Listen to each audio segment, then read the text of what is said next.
Hi guys, thanks for watching. I'm here with an update on Amir's 36th, 37th, and I think 38th week, or his 9-month update. I think that's what I'm going to call this because I haven't recorded a video for updates in a while, and he just had his 9-month appointment. So, I've been gone a while with, I haven't recorded anything for this update these updates because it's just been really stressful and we've kind of been busy.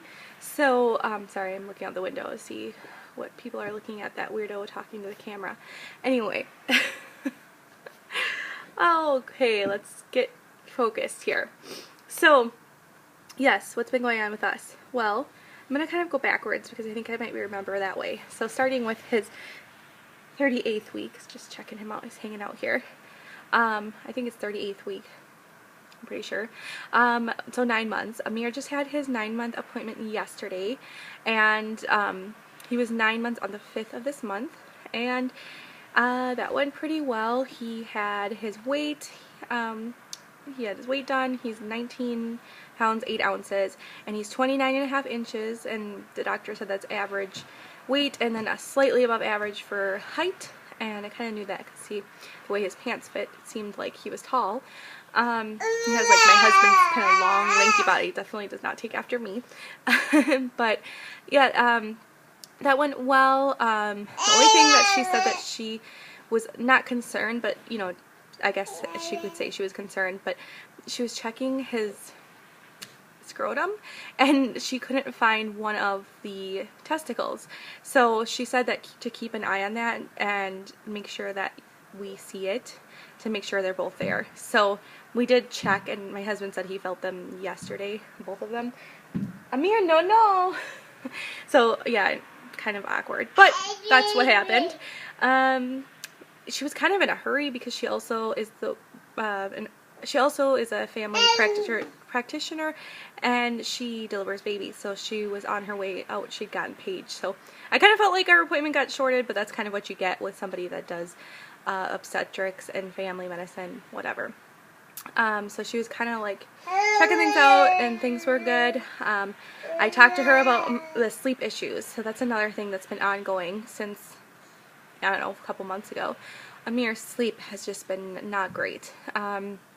We were kind of weaning him off using my breast as a comfort tool for him to sleep, and that was going well, but then it kind of regressed, or he regressed, I don't know why, but then there was like a couple of nights there where he would literally only go to sleep with my breast in his mouth, and he would not only just go to sleep like that, but he'd have to like keep it in there, otherwise he would freak out and like a really screaming, mad crying.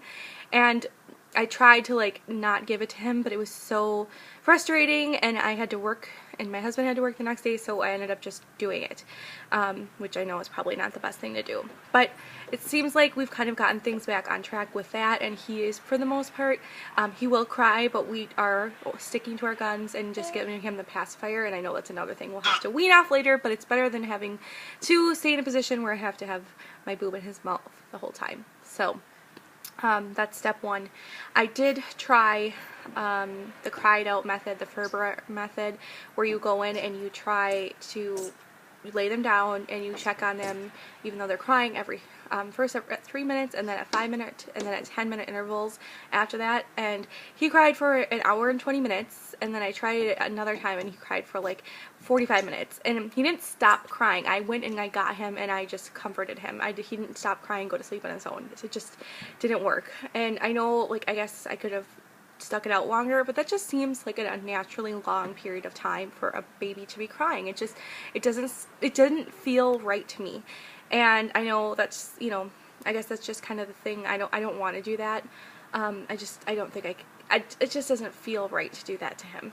It just feels wrong. And I know some people say that they don't remember and there's not going to be trust issues developing, but it feels to me like that could kind of screw things up psychologically. I don't know. If that worked for you, good. But I just don't think it's the method for us.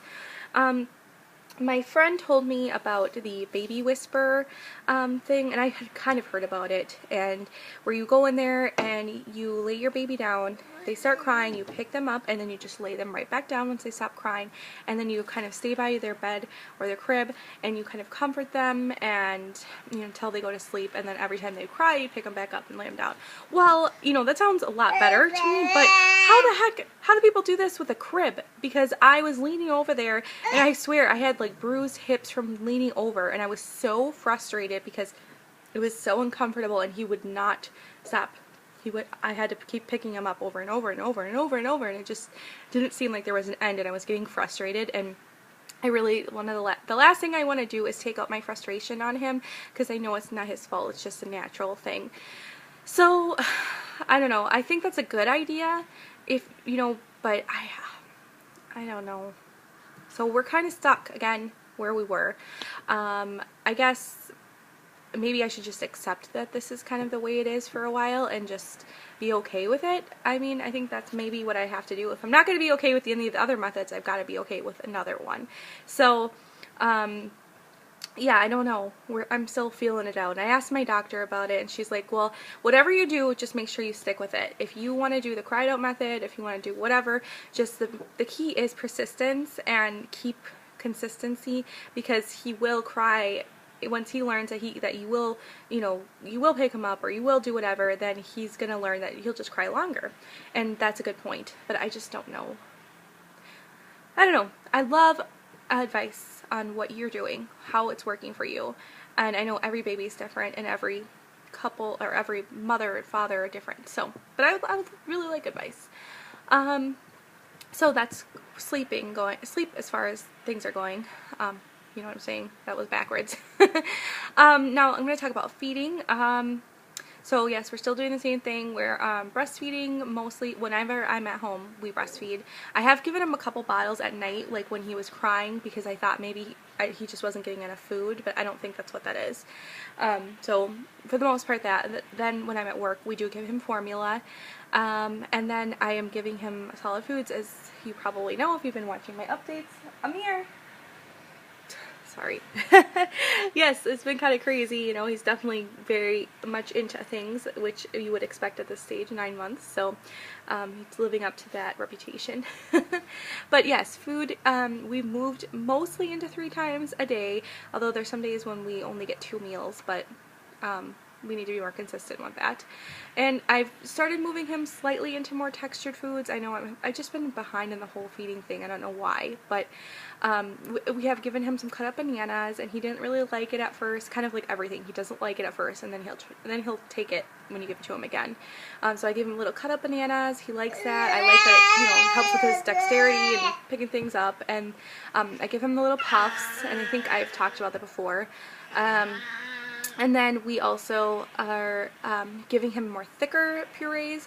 So I haven't been making the food as often, to be quite honest. I've been buying a lot of stuff because I wanted to get more things with like proteins and grains in there, because it's just harder to blend that. It's just quite frankly easier to buy the food, which I know is not saving money, but that's a whole nother topic itself. But we've been buying a lot of food, majority of it. So I've been, transitioning him into more grains and like even, I don't know, it sounds kind of weird to like buy prepackaged like meat mixed in. I don't know. I did buy it a couple times. I think I got like the plums organic. It was kind of a weird combo. Tomato, beef, and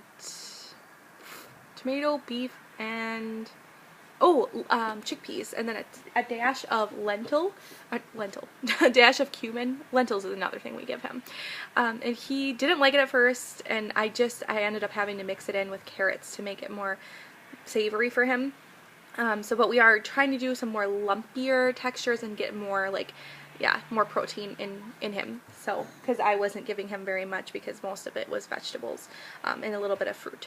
But yeah, that's what we're doing, and I think now we're going to try doing more and more just little pieces of things, and we're going to start eventually here. I don't want to say for sure this month, but maybe 10 months, I'm giving him some of our like actual food and like just make sure we cutting it up pretty well. So yeah, and then oatmeal in the morning. I think that's kind of like my plan sorry, I'm just kind of rambling here, but yeah, that's what's going on with food.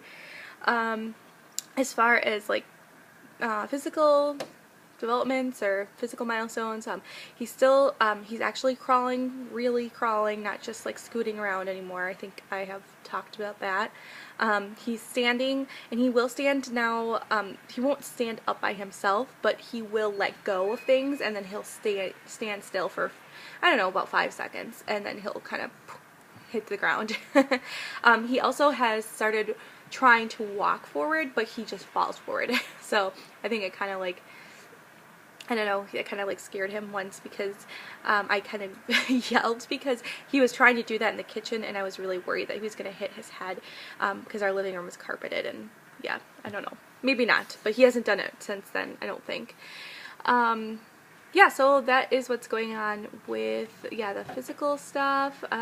He's been super talkative and babbly and mama and baba, and that's really not anything new. He does it a lot, and he's actually really not shy with strangers. He's really smiley. He'll do a smile, and then he'll hide, you know, be shy like that, but he will smile, and he'll let other people hold him, and he was like talking to the nurses.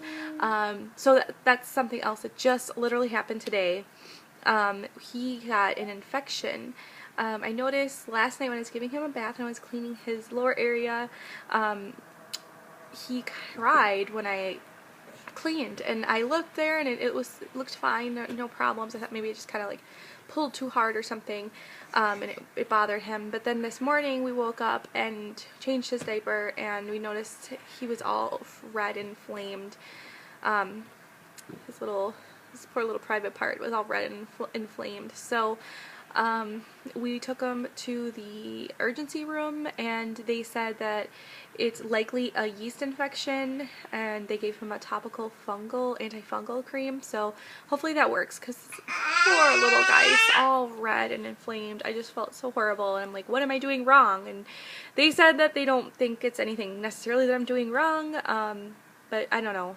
I'm trying to think, because yesterday he had his physical, and she was kind of feeling around that area looking for his testicle. So I don't know if that's related. I don't know what it could be from, but basically they said just keep it dry and as possible, because you know, it's kind of not an area that stays dry very long. But and then put the topical cream on it. So yeah, I'm trying to think if there's any other things. Oh yeah, with me, I guess it's just like a little update on breastfeeding.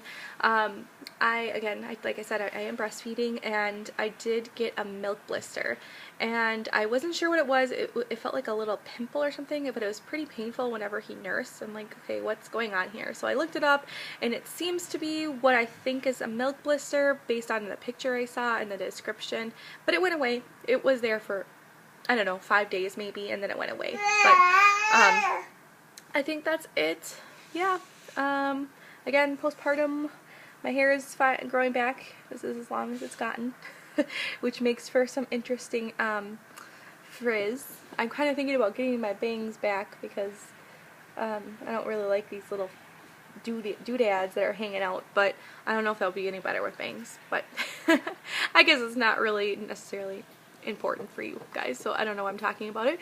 But yeah, it's been kind of a stressful ride for us, Amir, with his sleeping and trying to figure out what's going on with that. And yeah, so that's it. I am excited that we're moving into 9 months. I can't believe how time flies. It's seriously crazy that he's been outside the womb as long as he's been in the womb, or as long as he was in the womb, and that's just crazy. So yeah, alright, thanks guys for watching, and hope you have a nice day. Bye.